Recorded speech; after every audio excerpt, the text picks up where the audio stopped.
Hello my curies. तो कैसे हैं आप सब? आई होप कि आप सब बहुत अच्छे होंगे। तो अगेन मैं आपके साथ शेयर करने वाली हूँ Wangxian fan fiction love and foundations का नेक्स्ट पार्ट। आई होप कि स्टोरी पसंद आ रही होगी। पसंद आ रही है तो वीडियो को लाइक एंड चैनल को सब्सक्राइब जरूर कर लीजिएगा। तो चलिए फिर आज का पार्ट हम स्टार्ट करते हैं।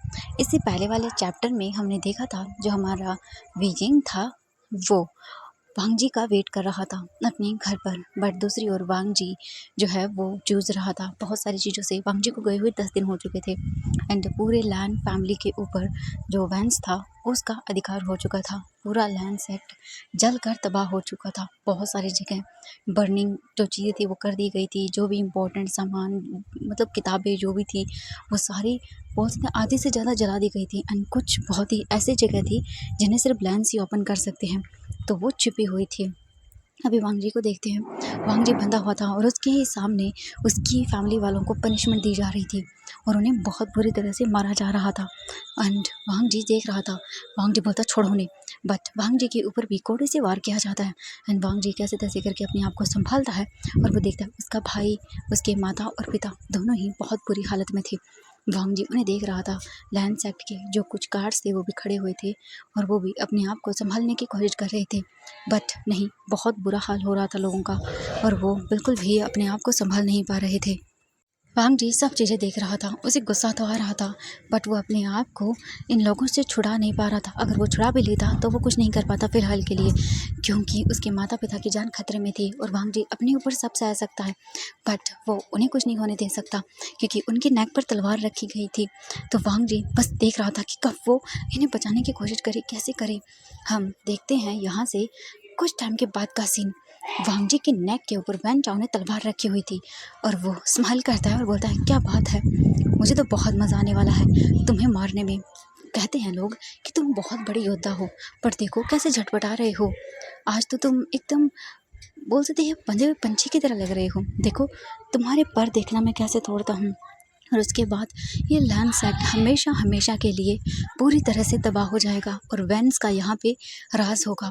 और तभी हम देखते हैं एक एरो आता है और वो एरो सीधा आकर लगता है वैन चाओ के शोल्डर के ऊपर एंड ये देखने के बाद वांग जी भी शॉक एंड वैन चाओ अपना जो हाथ था उसे पकड़ लेता और बोलता व्हाट, ये किसने किया।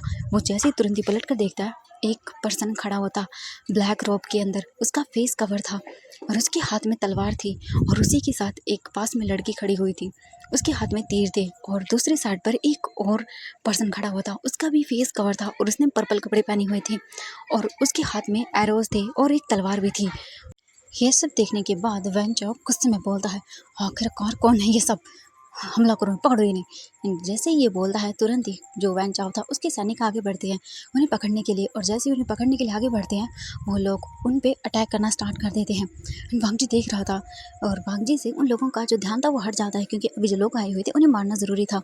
एंड जैसे ही वो लोग उन्हें पकड़ने के लिए आगे बढ़ते हैं तुरंत ही हम देखते हैं वहाँ पर अचानक से बहुत सारे एरोज आकर लगना स्टार्ट हो जाते हैं और उसी के साथ और भी बहुत सारे लोग आते हैं एंड उनके हाथों में तलवारें थी और वांग जी देख रहा था उन्हें। वांग जी शॉक था। वांग जी पता ये सब। एंड तभी वांग जी की नज़र जाती है एक ब्लैक कपड़े पहने हुए उसी पर्सन पर जिसने एरो चलाया था एंड वो अभी किसी के साथ लड़ रहा था, एक सैनिक के साथ वैन। एंड वांग जी उसकी आंखें देखता है और वांग जी देख के शॉक। वांग जी बोलता we and yes of course वो हमारा वीजिंग था। वीजिंग फाइट कर रहा था वो भी तलवार के साथ एंड लोगों को मार रहा था।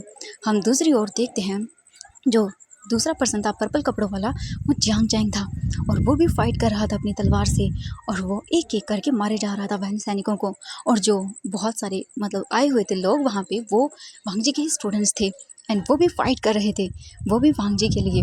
वांग जी अपने आप को संभालता है और वो जल्दी से जाता है भागकर और जो बोल सकते हैं वैन सैनिक थे जिन्होंने मैडम लैन और उसके पिता को पकड़ा हुआ था और उसके भाई को पकड़ा हुआ था, तुरंत ही वो अपनी बोल सकते हैं स्वॉर्ड से उन लोगों को बहुत से दूर करता है और उन लोगों को मार देता है। वांग जी अपनी स्वॉर्ड को समन करके बुला लेता है। नाउ अब देखते हैं वांग जी उन्हें छुड़ाकर बोलता है मम्मा पिताजी आप ठीक है। हम लहन से जन अपनी बंद आंखों से जो है ना थोड़ा थोड़ा ओपन करने की कोशिश करते हैं। वो बोलते वांग जी बोलते गगा आप कैसे तैसे करके यहाँ से जाइए और गुफा में जाइए, अगर आप वहाँ पर चले गए तो आप सेफ हो जाएंगे, जाइए यहाँ से। लहन से जन बोलता नहीं मैं नहीं जा सकता। वांग जी बोलता आपको जाना होगा। गगा जाइए यहाँ से, पिताजी लेके जाइए। लायन किरण देखते हैं बोलते हैं ठीक है वांग जी। वांग जी को कैसे तैसे करके वो मतलब कन्विंस करते हैं। दैन फिर वांग जी उन्हें यहाँ से ले जाने के लिए बोल देता है और वो अपने जितने भी सैनिक थे उन्हें छुड़वाने की कोशिश करता है। वांग जी भले ही घायल था बट वांग जी इतना कमज़ोर नहीं था। वांग जी भी अपनी तलवार से सबको मारना स्टार्ट कर देता है और वो कैसे तैसे करके उन्हें वहाँ से दूर करने की कोशिश करता है। हम वैन चाओ को देखते हैं। वैन चाओ अपनी तलवार लेकर बोलता है, ओह माय गॉड, हाँ ये लोग तो सच में पता नहीं कौन है। बट वैन चाओ अपनी तलवार लेता है और वो फाइट करना स्टार्ट कर देता है। एंड वीजिंग जैसे ही देखता है कि वो एक पर्सन को मतलब जो वैन चाओ था वो मारने वाला था एक स्टूडेंट को, तो वीजिंग मरने नहीं दे सकता क्योंकि इन सभी बच्चों की जिम्मेदारी वीजिंग पर थी। और वीजिंग जब ये देखता है तो वो तुरंत ही आगे बढ़ता है और जैसे ही वो उसकी गर्दन पर मारने वाला था वैन चाओ, वीजिंग आगे आता है और वो सीधा वैन चाओ की तलवार के वार को रोक देता है। एंड जैसे वैन चाओ ये देखता है गुस्से में, वो बोलता कौन हो तुम, और वो वीजिंग के ऊपर वार करता है। बट वीजिंग भी कोई नॉर्मल पर्सन नहीं था, वो भी अपनी तलवार का यूज़ करता है और डॉज करता है उसे, और तुरंत ही वैन चाओ दूर जाता है और बोलता है ओह माय गॉड, क्या बात है, तुम तो बहुत पावरफुल हो, देखता हूँ तुम्हें मैं। वैन चाओ वार करता है और वीजिंग के साथ फाइट करता है, वो भी अपनी पूरी पावर के साथ। और फाइट करते टाइम वीजिंग के फेस पर जो मास्क लगा हुआ था अचानक से वो हट जाता है एंड उसी के मास्क के हटने के साथ ही तुरंत वीजिंग का फेस दिखता है। वैन चाओ बोलता ओह माय गॉड, वाकई तुम तो बहुत खूबसूरत हो, और एक ओमेगा भी हो, क्या बात है, तू तो बहुत ही ज़्यादा खूबसूरत है। एंड ऑब्वियसली वीजिंग उसे देखता है और गुस्से में उसकी ओर आगे बढ़ता है एंड अपनी तलवार से वार करता है। वैन चाओ स्माइल करता है, बोलता है ओमेगा हो के इतने कट्स, देखता हूँ कब तक चलते हैं। इसके बाद वैन चाओ वीजिंग के साथ फाइट तो कर रहा था बट वो जानबूझकर फाइटिंग वीजिंग के साथ अलग तरह से करने लगता है। पहले तो वो सोच रहा था ये कोई अल्फा होगा, बट अब वो जो फाइट कर रहा था वो वीजिंग के साथ नहीं, वो जानबूझकर वीजिंग के क्लोथ पर वार कर रहा था एंड वीजिंग के कपड़ों पर कट लगा रहा था ताकि वीजिंग का ध्यान फाइट से हट जाए और अपने क्लोथ को बचाने में लग जाए। एंड वैन चाओ ये गंदी ट्रिक खेलता है एंड हम वांग जी को देखते हैं। वांग जी फाइट कर रहा था, जियांग चिंग भी फाइट कर रहा था एंड वो बस अभी इन सब चीज़ों को प्रोटेक्ट करना चाहता था क्योंकि कैसे भी क्यों ना कुछ भी क्यों हुआ हो ये फैमिली उसकी है, तो परिवार होता है ना। इसीलिए वीजिंग और जियांग चैंग और वैन किंग भी आई थी, वो भी फाइट कर रही थी। एंड वांग जी जैसे ही देखता है वीजिंग का हाल, क्योंकि वीजिंग के बैक से जो है ना वो तलवार लगने की वजह से उसका जो ड्रेस था ना वो कट गया था एंड वीजिंग की बैक जो है ना वो काफ़ी अच्छे से विजिबल हो रही थी। एंड जैसे वांग जी ये देखता है उसे गुस्सा आता है एंड वैन जाओ जो है ना वो वीजिंग के इसी चीज़ का फ़ायदा उठाता है क्योंकि वीजिंग अचानक से रुक गया था, उसे लगा जैसे कुछ अजीब हुआ एंड तभी वैन चाओ वीजिंग की तलवार को उसके हाथ से गिरा देता है एंड वो सीधा वीजिंग को नेक से पकड़ता अपने पास करता है एंड वीजिंग को सीधा मोड़ देता है वीजिंग के हाथों को उसके बैक के पीछे और बोलता है इतना खूबसूरत ओमेगा, मैंने तो सोचा भी नहीं था, क्या बात है। वीजिंग छुड़ाने की कोशिश करता है बट वैन चाओ जानबूझकर वीजिंग का जो बैग से कपड़ा फट गया था उसे और भी ज़्यादा फाड़ने की कोशिश करता है और वीजिंग सीधा धक्का देता है वैन चाओ को और तुरंत ही वीजिंग अपनी तलवार को समन करता है और वीजिंग के हाथों में तुरंत ही उसकी तलवार आती है। वीजिंग तलवार को वैन चाओ की ओर पॉइंट करता है, तभी हम देखते हैं वांग जी उन लोगों से लड़ते हुए सीधा वीजिंग के सामने आता है। बोलता वीजिंग देखकर बोलता हस्बैंड। वांग जी बोलता वीजिंग तो तुम यहाँ पे। वीजिंग बोलता हस्बैंड मैं आपका। तभी वैन चाओ बोलता ओह माय गॉड, क्या बात है वैन चाओ, हाँ तुझे तो देखो क्या मिला, वो भी हस्बैंड लान वांग जी का। वैसे ये बहुत ही खूबसूरत है, मैंने सुना था, वैसे ये पहले तुम्हारे भाई का हस्बैंड था ना, इतना खूबसूरत, ऑब्वियसली वांग जी तुम्हारा तो मन फिसलेगा ही अपने भाई का इतना खूबसूरत हस्बैंड देखकर। एंड ये बोलकर तो वो डेविल स्माइल करता है बट वांग जी को गुस्सा आता है। वीजिंग जो है ना वो बोलता हस्बैंड, वांग जी बोलता वीजिंग रुको। एंड इसके बाद वांग जी बेन चाओ को देखता और बोलता है पहले तुम्हारे पास बचाने के लिए मेरे पास चीज़ें थी बट अब तुम्हारे पास कोई नहीं है जो तुम्हें बचाएगा। वांग जी अपनी पावर्स का यूज़ करता है दैन फिर वो वैन चाओ के ऊपर अटैक करना स्टार्ट कर देता है और वीजिंग और लोगों से लड़ना स्टार्ट कर देता है एंड वहीं जियांग चेंग भी लड़ रहा था। हम देखते हैं लैन सेजन को उसके पिताजी वहाँ से ले जाने की कोशिश करते हैं बट लैन सेजन अपने आप को छुड़ाते हैं, बोलते नहीं मैं अपने भाई को ऐसे नहीं देख सकता। और इसके बाद लैन सेजन भी अपनी कोशिश करते हैं और वो उठकर बैठ जाते हैं और उसके बाद वो अपने आप को तैयार करने की कोशिश करते हैं। लायन सेचन अपनी स्पिरिचुअल एनर्जी को इकट्ठा करते हैं और वो बस खड़े होते, तभी मैडम लाइन देखती है, बोलते हैं बेटा। वो उनके पास आती है, मैडम लाइन की हालत ख़राब थी और वो उसके बाद अपनी स्पिरिचुअल एनर्जी अपने सन को देने की कोशिश करती है और वांग जी जो है ना वो फाइट कर रहा था। इसके बाद देखते हैं मैडम लाइन भी अपनी एनर्जी देती है, किंग जो लान किरण था वो भी आता है, वो भी अपनी एनर्जी देता है और कुछ ही टाइम के बाद लैन सिजन अपनी तलवार को समन करता है। उसके हाथ में भी उसकी तलवार आ चुकी थी। नाउ इसके बाद वो भी फाइट करना स्टार्ट कर देता है और वो भी लड़ते जा रहा था। मैडम लैन देखते बोलती, हस्बैंड हमें भी कुछ करना होगा। वो बोलता है हाँ बिल्कुल, मैं भी ऐसे नहीं जा सकता चोरों की तरह छुप कर। इसके बाद वो भी अपनी तलवार को समन करता है एंड नाउ पूरी लैन फैमिली अभी वैन फैमिली से लड़ना स्टार्ट कर देती है। और ऐसे ही करके पूरी तरह से लोग लड़ते जा रहे थे। वांग जी लड़ रहा था वैन चाओ से एंड वैन चाओ जो है ना वो जानबूझकर वांग जी को मैनिपुलेट करने की कोशिश करता है। वो कुछ न कुछ ऐसा बोलता है वांग जी के पास आकर जिससे वांग जी का ध्यान भटक रहा था। एंड वी देखता है वांग जी को और बोलता है हस्बैंड उससे फाइट करिए, क्या कर रहे हैं आप। वांग जी बोलता है एंड वांग जी इसके बाद कुछ भी नहीं सोचता और सीधा वार करता है और वैन चाओ के पूरी तरह से चेस्ट में उस तलवार को उतार देता है। एंड वैन चाओ जल्दी से दूर हटता है और वो देखता है अपनी सीने को पकड़ लेता है क्योंकि वहाँ पे तलवार थी। एंड पहले ही वहाँ पे वीजिंग ने भी एरो मारा था जिस वजह से वहाँ पर भी जो चोट लग गई थी और वैन किंग भी लड़ रही थी। हम देखते हैं ऐसे ही करके धीरे धीरे लगभग पूरे 1 घंटे तक वो लोग फाइट करते हैं। वांग जी घायल था तो वो बहुत ज़्यादा बोल सकते हैं कि लड़ नहीं पा रहा था बट फिर भी अपनी पूरी कोशिश कर रहा था। एंड ऐसे ही करते करते आधी घंटा और होता है और आधी घंटे के अंदर अंदर वैन चाओ अपने घुटनों के बल था और सामने वीजिंग खड़ा होता अपनी तलवार को वैन चाओ की नेक पर रखे हुए। इसके तुरंत ही बाद वीजिंग इशारा करता है और जियांग चेंग तुरंत ही आता है और वो यूज़ करता है अपनी पावर को एंड तुरंत ही वैन चाओ के हाथों को बांध देता है। एंड नाउ वीजिंग देखता है और वांग जी आगे आता है, बोलता है हटो वीजिंग। इसके बाद वीजिंग साइड होता है। वांग जी तुरंत ही अपनी पावर्स को यूज़ करता है और वो पूरी तरह से जो वैन चाओ था उसे अपनी पावर के थ्रू सील कर देता है और उसे पूरी तरह से वहाँ पे स्टैचू कर देता है। वांग जी अपने आप को संभालने की कोशिश करता है। वांग जी गिरने वाला था बट वीजिंग पकड़ लेता है और बोलता हस्बैंड। वांग जी वीजिंग को देखकर बोलता मैं ठीक हूँ वीजिंग, तुम यहाँ पे। वीजिंग बोलता हाँ मैं यहाँ पे, आपको क्या लगा मैं आपको ऐसे छोड़ दूंगा, बिल्कुल भी नहीं। वहीं पास में मैडम लैन भी थी और वो गिरी हुई थी। वो मतलब बोल सकते हैं कि थक गई थी तो नीचे गिर गई थी और वो बस बैठी हुई थी। वहीं जियांग चेंग भी आता है और बोलता है हस्बैंड आप ठीक है। जियांग चेंग को देखता है लान सिजन बड़ी बड़ी आंखें करके और लान सिजन तुरंत ही जियांग चेंग को देख के बोलते चेंग। जियांग चेंग बोलता हाँ मैं, और वो अपने फेस से जो मास्क था उसे हटा देता है। एंड वैन किंग भी आती है, वो भी अपना मास्क हटाती है और बोलती है हैंग वांगजुन आप ठीक है। वांग जी देखकर बोलता है वैन किंग। वैन किंग बोलती हाँ बिल्कुल, आपने जब हमारे लिए इतना सब कुछ किया है तो मैं क्यों नहीं कर सकती हूँ। वांग जी बोलता वीजिंग तुम। तभी वहाँ पर बहुत सारे स्टूडेंट्स आते हैं वांग जी के। वांग जी देखकर बोलते ये सब।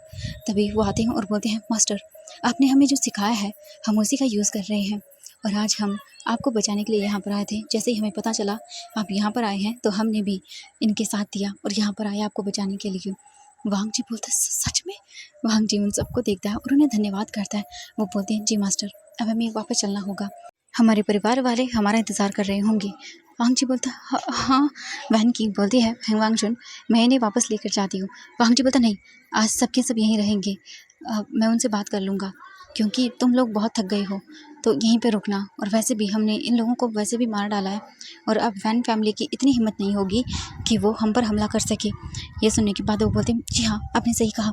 इसके तुरंत ही बाद जो वांग जी था वो सबको देखता है और फिर बोलता है हमें यहाँ पे सब कुछ ठीक से देखना होगा। वीजिंग बोलता हस्बैंड आप चिंता मत करिए मैं सब संभालता हूँ। वैन किंग बोलते जी। इसके बाद वीजिंग वैन किंग वहाँ से चले जाते हैं और अदर चीज़ें देखने लगते हैं। वांग जी भी देखता है। हम देखते हैं मैडम लैन को जो शॉकिंगली देख रही थी वीजिंग को और जियांग चेंग को और वो शॉक थी देख के व्हाट ये लोग। तभी मैडम लैन को जो लैन की रंती आते हैं और बोलते हैं महारानी आप ठीक है। वो बोलती है हाँ मैं ठीक हूँ हस्बैंड। ये सब।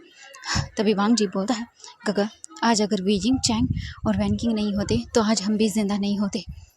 देखा आपने उन्होंने हमें बचाया है। जिस ओमेगा को आपने ठुकराया और जिस मैं क्या बोलूँ। इसके बाद वो कुछ भी नहीं बोलता। वांग जी फिर आगे की चीज़ें देखता है और नाउ अभी बोल सकते हैं 2 से 3 घंटे हो जाते हैं। मैडम लैन जो है ना वो बैठी हुई थी और वैन किंग उनके पास आती है और वो उन्हें भी मेडिसिन वगैरह लगाने लगती हैं। हम देखते हैं वीजिंग वांग जी के ऊपर मेडिसिन को अप्लाई कर रहा था। वीजिंग को भी चोटें लगी थी बट वांग जी को बहुत ज़्यादा लगी थी तो वो लगा रहा था। वहीं जियांग चेंग भी अपने हस्बैंड के माउंट्स के ऊपर चोट पर जो भी था ना वो मेडिसिन वगैरह लगा रहा था। एंड लैन सिटन बस देख रहे थे। लैन सिचन बोलते हैं चेंग तुम कहाँ थे। जियांग चेंग बोलता है इस वक्त बात मत करिए और मैं कुछ भी नहीं जानना चाहता हूँ नहीं बताना चाहता हूँ। मुझे इन सब चीज़ों से मतलब नहीं है। आप मेरे हस्बैंड हैं, आपकी केयर करना मेरा फ़र्ज़ है। और ये बोलकर बस वो लैन सिजन को पूरी तरह से मेडिसिन लगाने लगता है। वहीं वीजिंग वांग जी को मेडिसिन लगा रहा था और बोलता हस्बैंड आपको दर्द हो रहा है ना। वांग जी बोलता नहीं वीजिंग मुझे तो यकीन नहीं हो रहा तुम यहाँ पे। वीजिंग बोलता है हाँ मैं यहाँ पे, वो मैं आपका वेट कर रहा था, आप 10 दिन तक भी वापस नहीं आए तो मुझे चिंता होने लगी और सारे स्टूडेंट भी आए मेरे पास और उन्होंने पूछा कि आप कहाँ पर हैं। तो मैंने बताया। वो बोलते हैं जी हाँ हमें भी पता चला कि कुसू के ऊपर वैन फैमिली ने हमला किया है और जैसे ही मुझे पता चला कि मतलब बहुत बुरी हालत है और कुछ लोगों ने कहा कि सबको बंदी बनाया गया है तो मैं लड़ने के लिए आने वाला था। वैन किंग ने कहा कि वो मुझे नहीं जाने देगी और वहीं जियांग चिंग ने भी कहा और उसके बाद जो स्टूडेंट्स थे वो भी उन्होंने कहा कि वो मेरा साथ देंगे। और ये सब सुनने के बाद फिर हम तीनों ने डिसाइड किया कि हम लड़ेंगे, हम फैमिली हैं और मैं आपको ऐसे नहीं देख सकता। और जैसे ही वांग जी ये सुनता है वो विजिंग को गले लगाता है, बोलता है विजिंग सच में मुझे यकीन नहीं हो रहा तुम। विजिंग बोलता हाँ बिल्कुल, अब हैंगवांग जी उनका हस्बैंड हो, इतनी सारी चीज़ें तो मुझे आएंगी ना। वांग जी विजिंग को देखता है, उसे बहुत अच्छा लगता है। एंड हम देखते हैं वैन किंग जो मैडम लैन थी उन्हें अच्छे से ट्रीट करती है और वो बोलती है जिन ओमेगास को आपने ठुकराया आज वही ओमेगास आपको बचाने के लिए आए हैं, आपको शर्म आनी चाहिए आपने जो किया है। शायद लगता है आप भूल गई कि आप गुजू की महारानी हैं और आपने इतनी बड़ी घटिया हरकत कर दी। आज जिन ओमेगास को आपने अपने घर से निकाला, बेइज्जत किया, आज वही ओमेगास आपको बचाने के लिए आए, आपके बेटों को बचाने के लिए आए। आपने ओमेगास को बहुत कम समझ के रखा है। आज देख लीजिए उन्हीं ओमेगास की वजह से आप जिंदा हैं, वरना मर गई होती। और ये बोलकर वो वहाँ से जो है ना उठ के जाने लगती है। वैन किंग बोलती है रुको। ये सुनने के बाद वैन किंग पीछे टर्न करके देखती है और बोलती है जी महारानी। वो बोलती है तुमने क्या कहा। इसके बाद वैन किंग देखती है और बोलती है आपको क्या लगता है मुझे कुछ पता नहीं है, मुझे सब पता है। आपको लगता है सच जानने की बहुत बड़ी सज़ा मिलनी चाहिए, है ना, आपको पनिशमेंट मिलनी चाहिए क्योंकि आपने बहुत गलत किया है अपने घर के ओमेगास के साथ। सबसे पहले तो अपने बीजिंग को इतना परेशान किया, टॉर्चर किया, उसे घर से बाहर निकाला और उसके बाद आपने अपने दूसरे ओमेगा को बाहर निकाल दिया, ये जानते हुए भी कि गलती सिर्फ उसकी नहीं आपके बेटे की भी थी। आपको तो सच का पता भी नहीं है। और इसके बाद जो वैन किंग थी वो गुस्सा करती है और सारी चीज़ें मैडम लैन को बताती हैं क्योंकि सारी चीज़ें वैन किंग को भी पता थी क्योंकि उसे भी बताया था वीइंग ने। एंड जियांग चेंग ने भी जब बताया था सारी सच्चाई तब भी वो वहीं पे थी और उन्हें बहुत गुस्सा आया था। और ये सारी चीज़ें मैडम लैन जब जानती हैं तो वो शॉक, वो बोलती हैं कि क्या।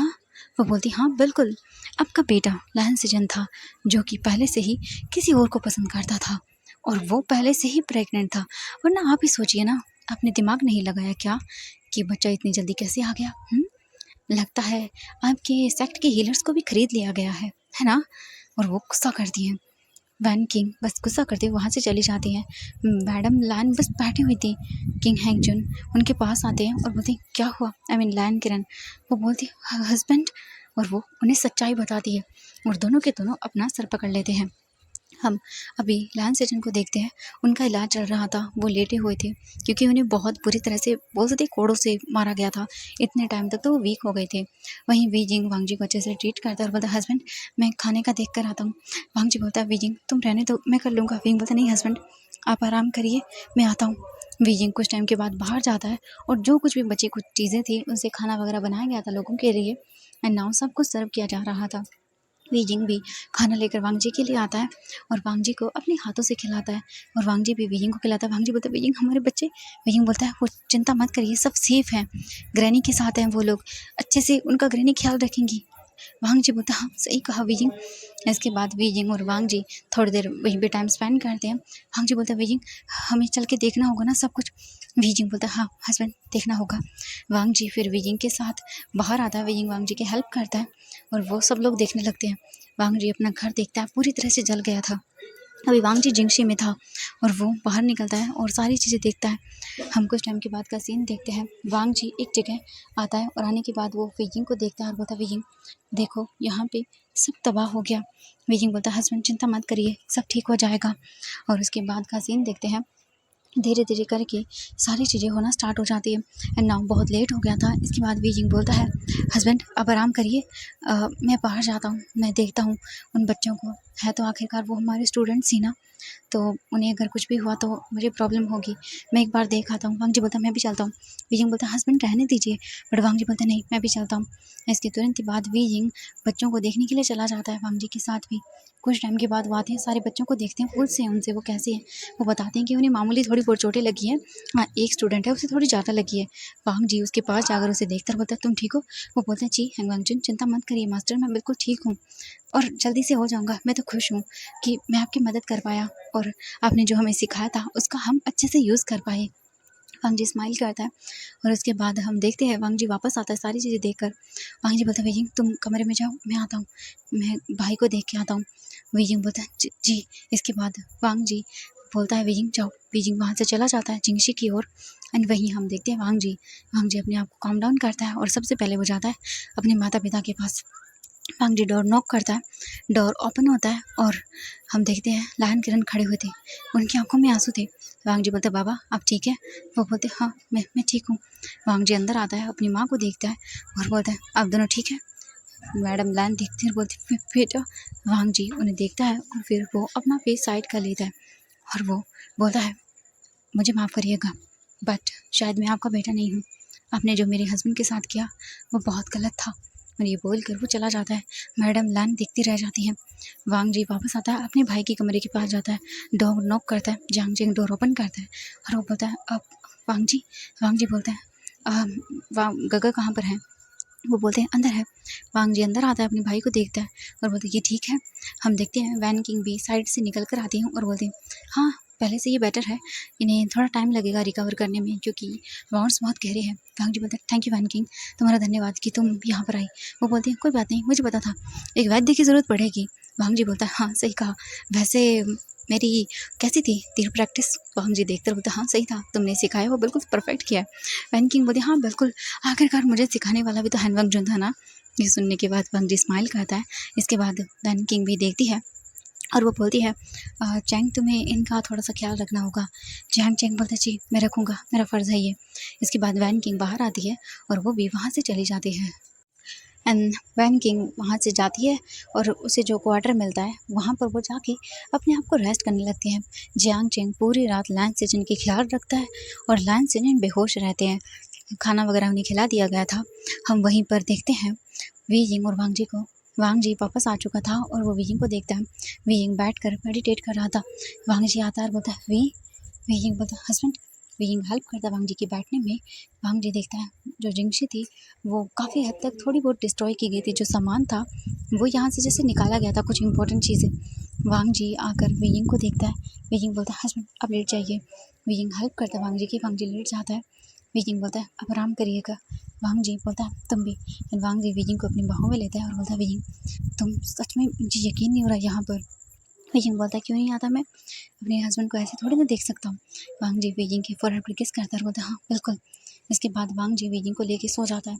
नाउ हम देखते हैं यहाँ से नेक्स्ट मॉर्निंग होती है। नेक्स्ट मॉर्निंग होने के साथ साथ खाना वगैरह प्रिपेयर किया जा रहा था। वी यिंग सारी चीज़ें करवा रहा था। कुछ ही टाइम के बाद खाना वगैरह सबको दिया जाता है एंड अभी वी यिंग वांग जी के लिए खाना लेकर आता है। वांग जी को खाना खिलाता है और वांग जी भी वी यिंग को खिलाता है। ना वांग जी और वी यिंग बाहर आते हैं, वो उन बच्चों को देखते हैं। वी यिंग बोलता है हस्बैंड मुझे लगता है आपको कुछ दिन यहाँ पर रुकना पड़ेगा। आप एक काम करिए, यहीं पर रुकिए, मुझे वापस जाना होगा क्योंकि आप जानते हैं ना। वांग जी बोलता है मैं जल्दी वापस आऊँगा वी यिंग। वी यिंग बोलता है हाँ हस्बैंड बिल्कुल। चैंग को देखते हैं। जियांग चैंग बोलता है मुझे भी जाना होगा, मेरा बच्चा मेरा वेट कर रहा है, वो भी मेरे बिना नहीं रह पाएगा, मुझे चलना होगा। लैंस सिचन बोलते हैं हम हमारे बच्चे को। जियांग चैंग देखता है और बोलता है नहीं वो मेरा बेटा है, आपने तो शायद उसे पैदा होते ही ठुकरा दिया था। ये बोलकर वो अपने फेस को टर्न कर लेता है। वी यिंग के पास आता है और बोलता है वी यिंग चले। वी यिंग बोलता है चले। इसके बाद फिर वैन किंग आती है और बोलती है जी मुझे भी चलना होगा और मैंने यहाँ के जो वैद्य थे जो ट्रस्टवर्दी हैं उन्हें सारी मेथड सिखा दी है, उन्हें कैसे मेडिसिन वगैरह करनी है सबकी वो कर देंगी। और इसके बाद वैन किंग भी सब बच्चों के साथ खड़ी हो जाती है। नाउ वो सभी मिलकर वांग जी और सबको वो करते हैं एंड मैडम लन देखती रह जाती है और इसके बाद वी यिंग भी उनके साथ वहाँ से चला जाता है। वांग जी सबको देखता है और अब वांग जी को फिर से अपने कबीले को जैसे ठीक करना था। लैन सिचन भी जियांग चेंग को बचाते हुए देखते रह जाते हैं। हम अभी देखते हैं कुछ टाइम के बाद, यानी कि पूरा दिन सफ़र करने के बाद वो लोग वापस पहुंच गए थे और वीइंग अंदर आता है और वो देखता है कि वीइंग की बेबी रोने की आवाज़। वीइंग जल्दी से जाता है और बोलता है, हाँ बेबी। और वीइंग देखता है उसकी babies, oh my god, face लाल कर चुके थे रो रो के। वीइंग जल्दी से जाता है, दोनों को अपनी गोद में लेता है और बोलता है, ओ मेरे बेबीज। वीइंग उन्हें देखता है, उन्हें सहलाता है। ग्रैनी बोलती है, वीइंग बेटा ये बहुत रो रहे थे, इन्हें शायद मिल्क की ज़रूरत थी। वीइंग बोलता है, हाँ हाँ मैं आता हूँ। बच्चे जैसे वीइंग के पास आते हैं वो चुप हो जाते हैं। कुछ टाइम के बाद वीइंग जो है ना वो बोलता है, मैं आता हूँ ग्रैनी। वीइंग जल्दी से जो है ना वो जाता है, बात लेता है, क्योंकि ऐसे वीइंग मिल्क फीडिंग नहीं करवा सकता उन्हें। एक तो वो बाहर से आया है और दूसरा उसने वार भी की थी। वीइंग अपने आप को अच्छे से क्लीन वगैरह करके आता है और अपने बच्चों को एक एक करके मिल्क फीडिंग करवाता है। एंड जो बच्चे थे वो वीइंग को देख रहे थे और अब जाके बच्चों को सुकून मिला। हम देखते हैं वांग जी को। वांग जी अपने कबीले में सारी चीज़ें कर रहा था। एंड जैसे मैडम लान और जो लान किरण थे वो तो जैसे पूरे सदमे में ही चले गए थे। और वांग जी और वीइंग अब से अपनी अपनी जिम्मेदारियाँ निभाना स्टार्ट कर देते हैं। वांग जी अपनी जिम्मेदारियां निभा रहा था प्रिंस होने की, और वीजिंग अपनी जिम्मेदारियां निभा रहा था। और ऐसे ही करते देखते देखते धीरे धीरे टाइम बीतने लगता है। और नाउ अभी वीजिंग और वांग जी को अलग हुए 15 दिन हो जाते हैं। और वीजिंग को अपने हस्बैंड की बहुत ही ज़्यादा याद आ रही थी। वीजिंग अपने हस्बैंड के बारे में सोचने लगता है, वांग जी अभी तक नहीं आया। वीजिंग सोचता है वो प्रिंस है तो उसे अपनी जिम्मेदारियाँ निभानी होगी। हाँ, वो वहाँ की सारी चीज़ें कर रहा होगा, मुझे पता है, क्योंकि गुसु पूरा बर्बाद हो गया है तो उसे ठीक करना होगा। और वहीं लैन सचिन भी अपनी जैसे जिम्मेदारियों को निभा रहा था। वो सोचता है उसके हस्बैंड ने आकर उसे प्रोटेक्ट किया, क्या वो इतना नाकामयाब है? वो सोच रहा था ये सारी चीज़ें। एंड उसे अब जियांग चैंग को भी वापस लेकर आना था, उससे माफ़ी मांगनी थी। पर क्या इतना आसान था ये? बिल्कुल नहीं। वहीं मैडम लैन और लैन किरण वो भी जैसे गिल्ट में आ रहे थे। उन्हें भी अब पता चल रहा था कि उन्होंने क्या किया है और क्या नहीं। जिन लोगों को वो मनहूस बोलते थे उन्होंने आकर ही सबको बचाया है, उनके बेटों तक को बचाया है। एंड वही बीजिंग जियांग चैंग अपनी अलग ही बोल सकते हैं कि जिम्मेदारियों को निभा रहे थे पूरी तरह से। उनकी भी जिम्मेदारियाँ बहुत ज़्यादा बड़ी थी और वो भी अपने कामों को कर रहे थे। हम देखते हैं जियांग चैंग को जो अपने बच्चे को देख रहा था। एंड वैन किंग पास थी, वो बोलती है बच्चे की प्रोग्रेस हो रही है। एंड देखो हम देखते हैं जियांग चैंग जो है वो बोल सकते हैं कि बोलता है क्या, वो बोलते हैं हाँ ये देखो। जियांग चैंग देखता है तो जो बेबी था वो अपने फिंगर्स को हिला रहा था जो पैरों की थी। एंड ये देख के तो जियांग चैंग को इतनी खुशी मिलती है ना, वो बोलते हैं सच में वैन वैन किंग ये ठीक हो जाएगा ना? वो बोलती है हाँ बिल्कुल, चिंता मत करो, ये बिल्कुल ठीक हो जाएगा, मैं वादा करती हूँ तुमसे। जियांग चैंग को एक सुकून की सांस आती है कि चलो उसका बच्चा ठीक से चल पाएगा, वो बस यही तमन्ना कर सकता है। और बस वो अपने बच्चे को देख रहा था। तो एवरीवन आज के लिए बस इतना ही, हम मिलेंगे नेक्स्ट पार्ट में। तो कल देखते हैं कि कल क्या होने वाला है। आपको क्या लगा, मतलब आपने सोचा था बीइंग ऐसे बचाएगा वांग जी को आके? मुझे कमेंट में बताना। Bye bye everyone.